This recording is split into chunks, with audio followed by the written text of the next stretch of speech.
G'day fellas, and welcome to the deciding game between Casfa and Iaguz. Spawning in towards the northwest side of the map, we've got Casfa, who is playing as the French. Towards the opposite side of the map, down on that southeastern side, we've got Iaguz, who is playing as the Rus. This series is currently tied up at 1-1. The winner of this game will be going through to the semi-finals and will be looking to play up against the likes of some of the strongest players potentially in that final to win a potential chance at going to Berlin. Iaguz is the Australian sensation, the Thunder from Down Under, all that good stuff. He's playing the Rus. We are on high view, of course.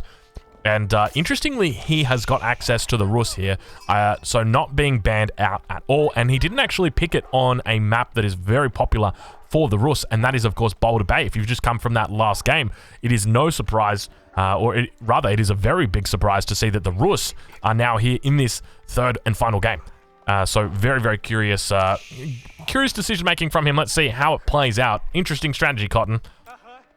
But on the other side of the map, Casfa looks to have opened up with only a single scout. I'm just going to double-check that. Actually, no, it is a double scout opening. He's got a lot of wolves that are following him. He's going to be trying his best to take out these deer. Now, for anybody who's new to Age of Empires, I'm going to try and explain to you why he's killing the deer this early and why he's got the wolves attacking him. So we'll take a look over on the opposite side of the map for a second. This guy here, Iaguz, he's playing the Rus. And one of their bonuses is they get bounty. What do they get bounty for? They get bounty for killing. So killing the Gaia. So sheep, deer, wolves, boar. You can see down the bottom of this tooltip exactly how much they get each. And so what our opponent on the other side of the map, Casfa, is doing is, or what our French player is doing, is he is killing that Gaia. He is denying it from his enemy. So he is denied right here. He is denied 70 gold. He's going to begin denying more gold. So we see there's 25 gold denied.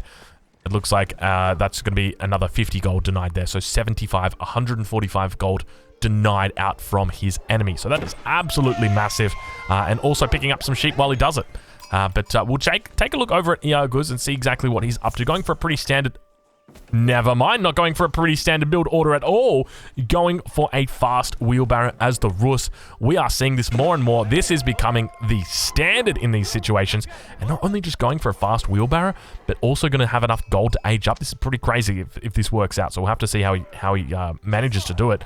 But you can see he's actually got plenty of Gaia following him. I don't think there's going to be any issues with regard to this. Cleaning up this second hunt over towards the eastern side of the map. He's already been and down here and cleaned up this one. Actually only taking out 6 of the deer. You can see there's a 7th one remaining. But over on the other side of the map, it looks like we've got 7 deer carcasses that have been killed here for his opponent, Casfa. Casfa now going to be clicking up with the School of Cavalry.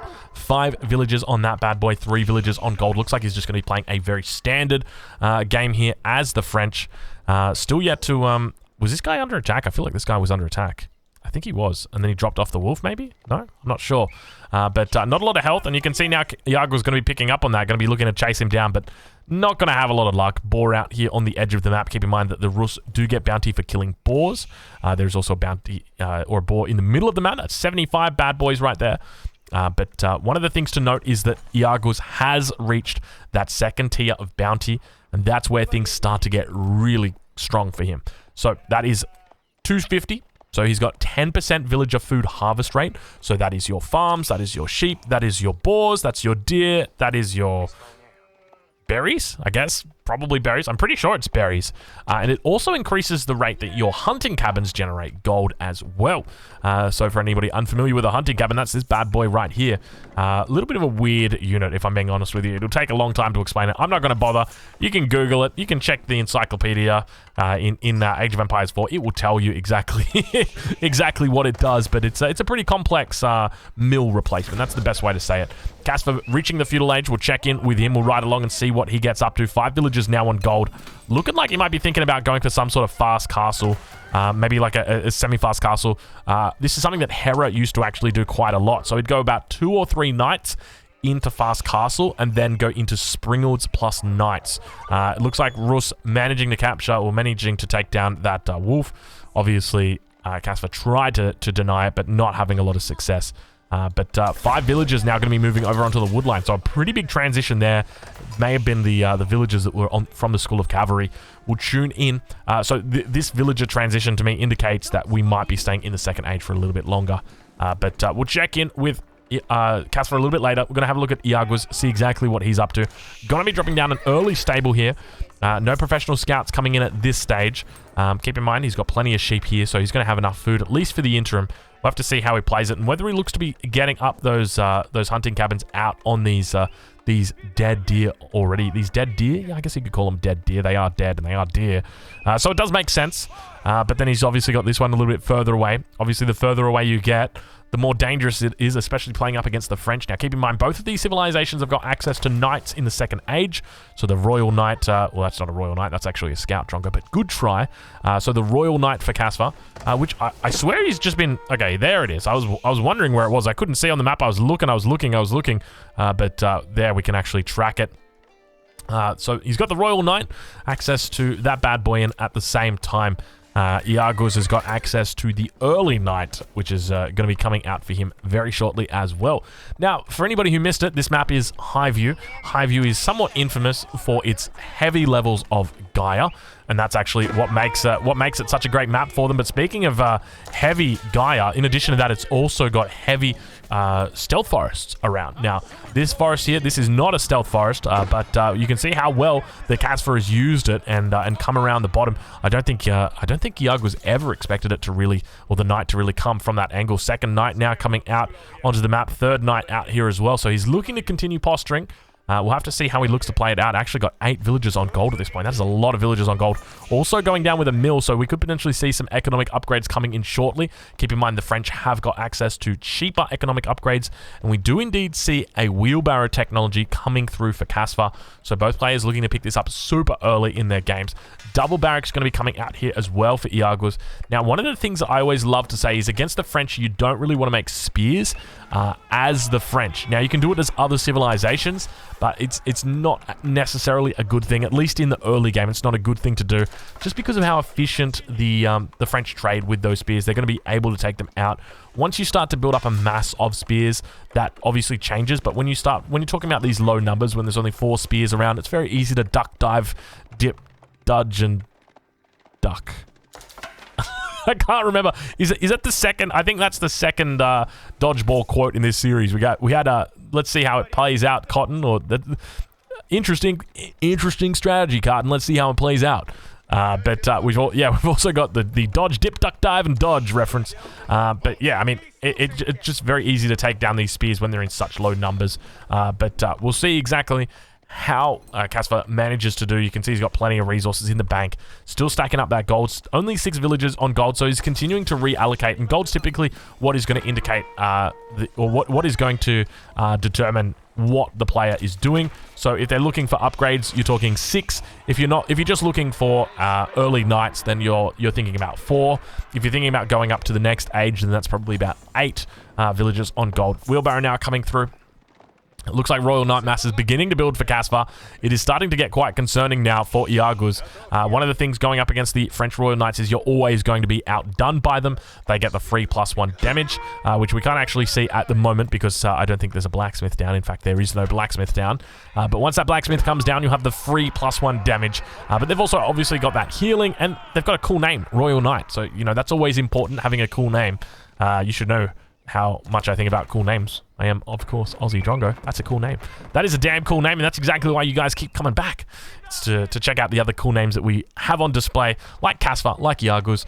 But this game definitely shaping up to be quite even as we head into the mid-game. We'll do a quick check of the score. You can see they're less than 100 points between each other at this point in time, and we'll keep income per minute on for now. I know that you guys love to see that one.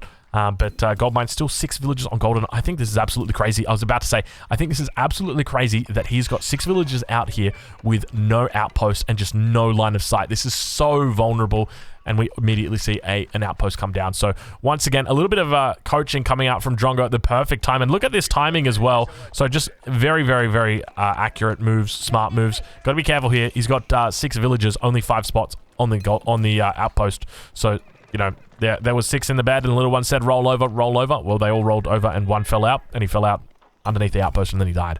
That's a true story, by the way. That is a true story. Speaking of true stories, Casva looking to reenact some sort of genocide now as he continues to attack all the villagers of Iagwas. It looks like one villager yet to go down. He did get a lot of charges on there. Actually, was there a villager that went down? No, I don't think there was a villager that came down, and he manages to actually take out one female villager by the looks of it, and all the spears come in. I'll tell you what, that's honestly not too bad, considering Iagwas got caught with his pants down there to only lose one villager. I'll tell you what, man, I'm impressed. Not a bad little trade there at all.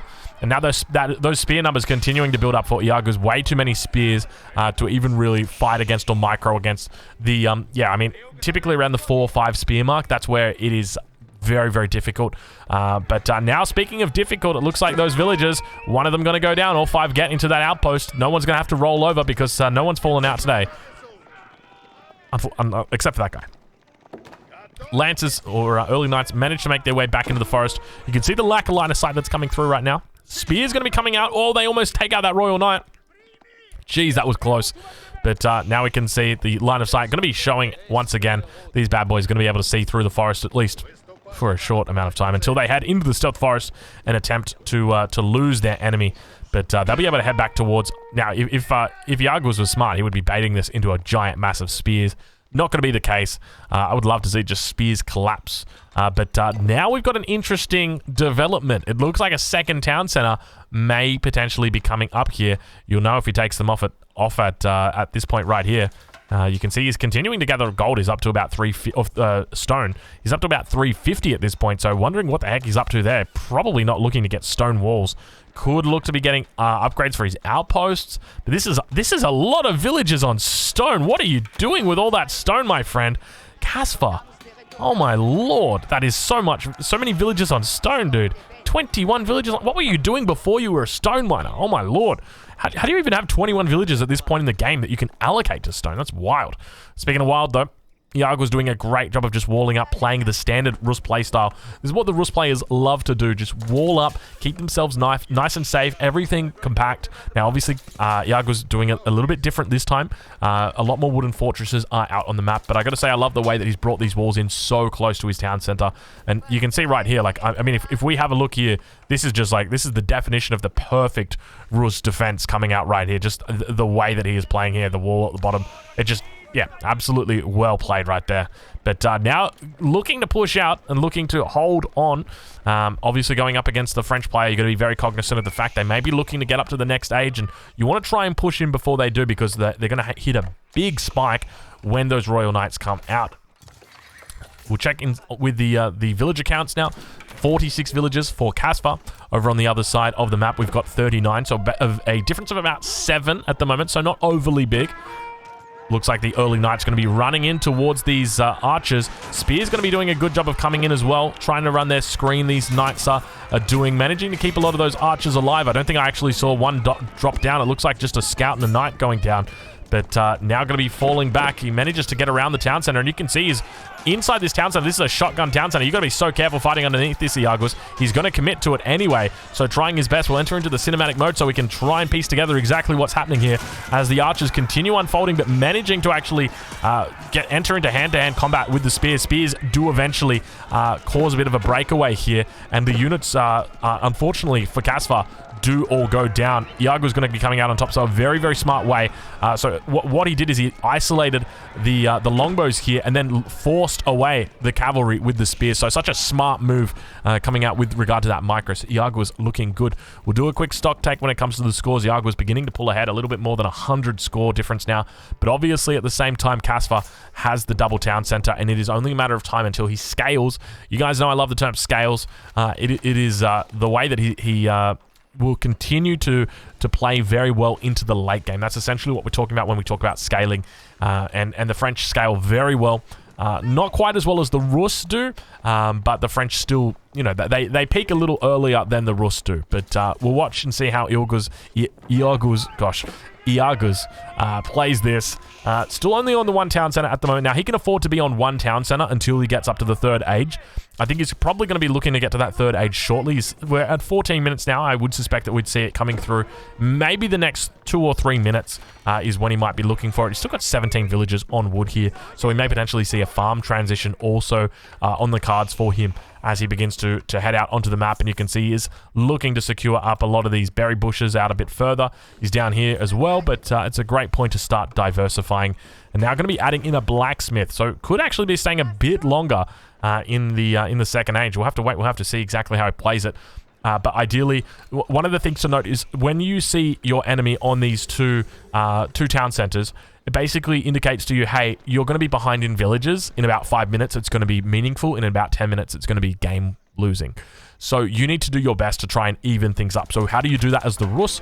You look to age up to the third age as soon as possible after you've spotted that. Go out, grab all the relics with your warrior monks. That's really important. And then look to get a second town center yourself and then try and fill that gap. And then, you know, you're happy to maintain about a 15 to 20 villager deficit against the French. You can probably extend that out to about a 30 villager deficit. But as long as you eventually get back up to that number, I'm talking about 120, 130 villagers, as long as you manage to get up there, you manage to stabilize, you should be absolutely fine. But speaking of absolutely fine, Caspar, now going to be adding in a guild hall. A lot of villagers managing to go inside the town center there.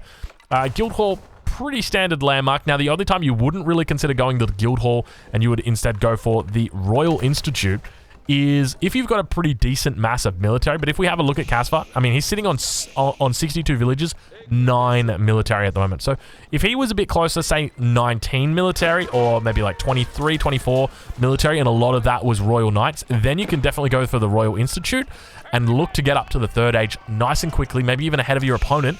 Look to get that Royal Bloodline technology, and then that's when you jump in. That's when you fight. You try and take that advantageous fight. Guildhall now coming down, 24 idle villagers for Caspar. Got to be a bit worried about that, Caspar. No walls really coming up for him as well. I would love to see, he's got a double wall back here over on this position, a second wall coming out just in front of this gold mine here. I will draw it actually, because you guys know I've got that drawing tool.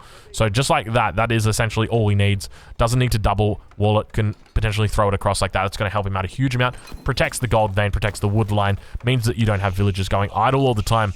But obviously now battering ram going to be coming in as well. He's a significant threat here.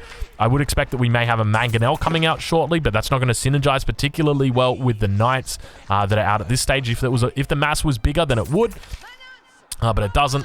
Market has come up, so we are going to be seeing a huge amount of resources traded in the short term.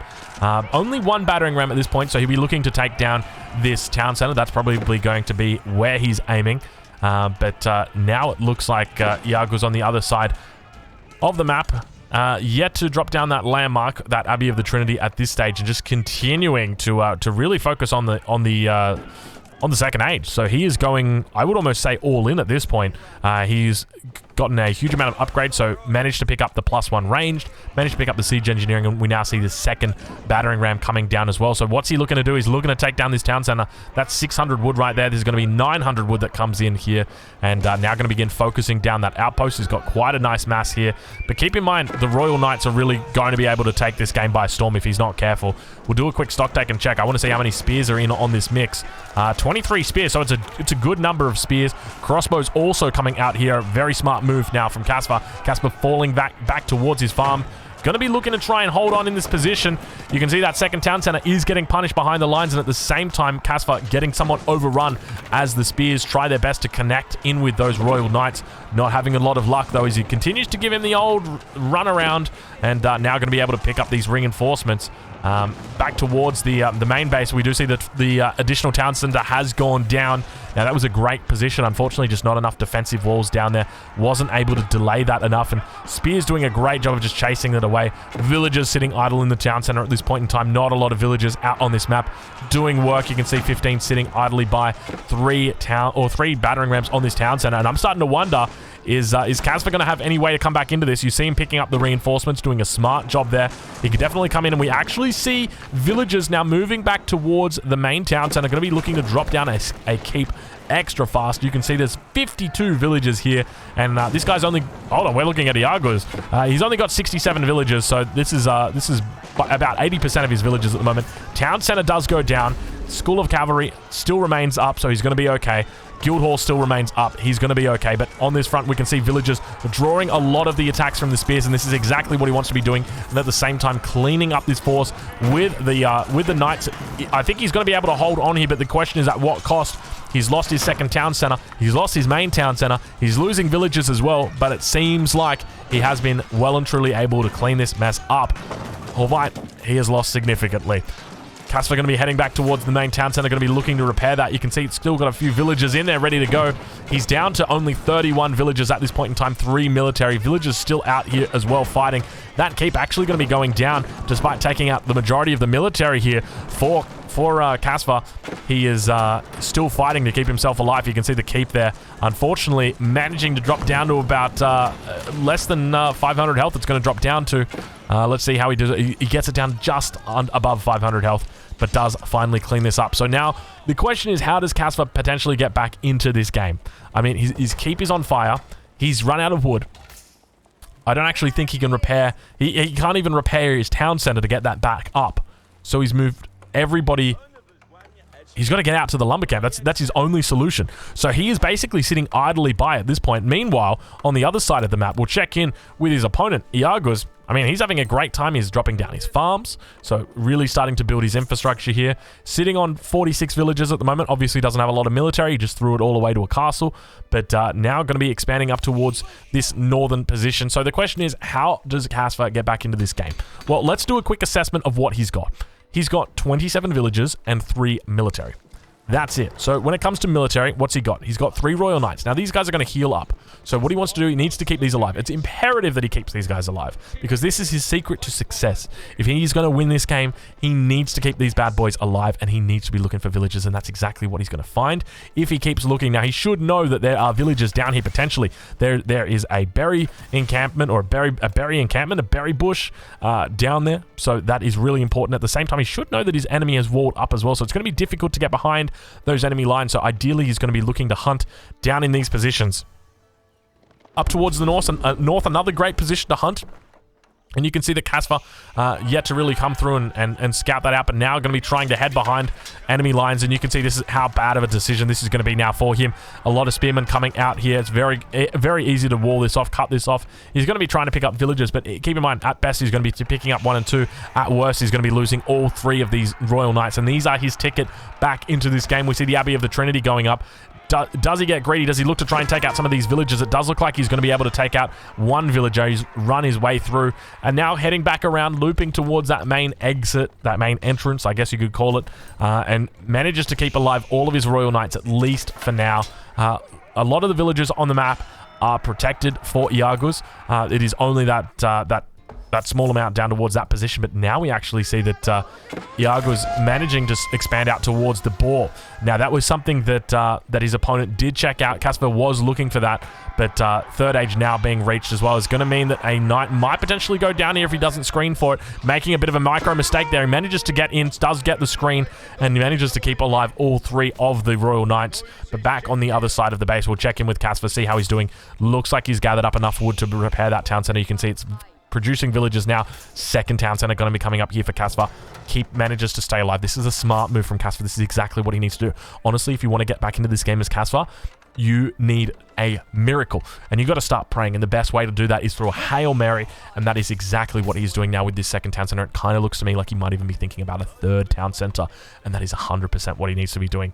So this is one of the things that I learned back in those StarCraft 2 days when I was playing with the Iaguz, was that if you lost a lot of drones, if you lost a lot of villagers in the early game, then you needed something big to come back from that because you were so far behind, and you needed something like a Hail Mary, and that was exactly what Cassva is potentially going for. We hear a building being dropped down. It's a third town center.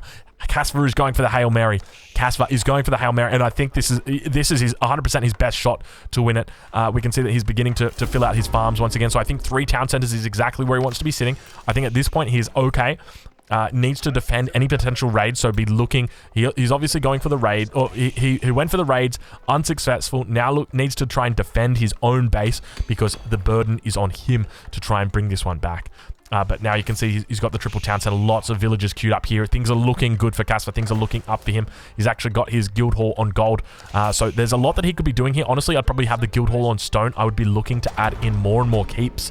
And I feel like that's really how you're going to be able to win this game, or at least hold on to this game. Now, keep in mind, sacred sites are going to get taken up over the map. More walls coming out from Iagos. He is really looking to lame this bad boy up. Now, you guys know I say lame, but I don't really mean it. Oh, this is not good right here for Casper. So yeah, this is a bit of a mistake here. I feel like at this point, you just probably want to keep these back in your base. Just try and look to defend against any raids. It looks like he's probably going to be losing at the very least one of those Royal Knights going down. Second one almost going down here as well.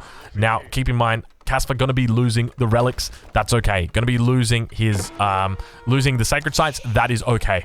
What Casper wants is he just wants time. That's all he needs. He needs to be able to sit idly by and get himself back up to 100 villages, 110 villages, and he needs to do everything he can to stop his enemy from killing him. And now we see him jumping onto the stone. This is the correct move here from Casper. A lot of villagers here on wood. He's going to be looking to transition those villagers over onto gold, and now actually dropping down a monastery himself. So we'll take a look at the relics, how close they are to him. He's got one relic up here as well as a sacred site, so it's not a bad move by any means. Keep in mind, it is a little bit expensive dropping down that monastery. We take a look here and we see the monastery sitting at 200 wood, so it's about 3 farms, but I tell you what, it's a pretty decent investment. Definitely if you can secure one of those relics. If you can secure 2 of those relics, you're going to be in an amazing position here for Casper. But Casper, I mean, the tough thing is about getting enough stone to actually drop down your next keep, and you can see he's struggling a bit here. The next stone that he's got out on the map, it's going to be up in this northern position. He's actually managed to mine out 800 from that, so should be able, it's going to be so close actually. I don't think he's going to have enough for it, but he does have that market, so might be able to do a bit of market trading potentially. It's so expensive though. Look, you can see just how expensive that is to get that stone. He's already bought quite a fair bit here, so going to be having to be heading up to there. And now, it's exactly what he didn't want. Iagos pushing. Now Iagos scouts the second town center. I think he's already scouted the third town center as well. We did see him come up onto this mine a little bit earlier, so I think Iagos knows that he is on a timer and he needs to attack, because if you do leave your enemy alone, you're going to be in trouble. Now we'll check the player scores. You can see Iagos is behind by about 13, or ahead rather by about 1,300 points income per minute. You can see slowly he's working back up, sitting on 63 villagers at the moment. Iagos is 61 for Casper. So as I said, you know, this is only a matter of time. You give the guy 3 more minutes. These villagers come out once every 16 seconds. That's basically 4 villagers a minute per town center. So we're talking, you know, that is 12 villagers a minute. If you are not paying attention to this guy, you know, in 5 minutes he's going to be sitting on a 60 villager lead, because you know you're on 1 TC, you're not paying attention, that sort of thing. Villagers ideally need to be pulled to kill this, and he needs to be able to prepare for that. He does have the textiles. Now going to be falling back, and once again failing to wall up. We talked about this a little bit earlier. The walls are just going to buy you so much more time. He's managed to double wall back here. Hasn't gone for any walls at the front, but just having those is really going to help you out. Not bringing the villagers out of the town center. Typically that's the best way to do it, because you can sort of take your enemy by surprise. Gives you a lot of movement, a lot of mobility there. Yeah, not having a whole lot of luck, and now losing the third sacred site as well. Once again, I think this is Casper's probably last stand at this point. I suspect that, you know, Casper is definitely the guy to try and stay in the game for the long run, but it definitely seems like at this point it is all over Red Rover. Just your enemies in your base, the crossbows coming in now. They're securing up a pretty decent economy behind this. A second town center probably going to be coming down as well. So we're talking about, you know, 800 gold a minute passively coming in. Probably all of the sacred sites, and now the men-at-arms going to be starting to come out.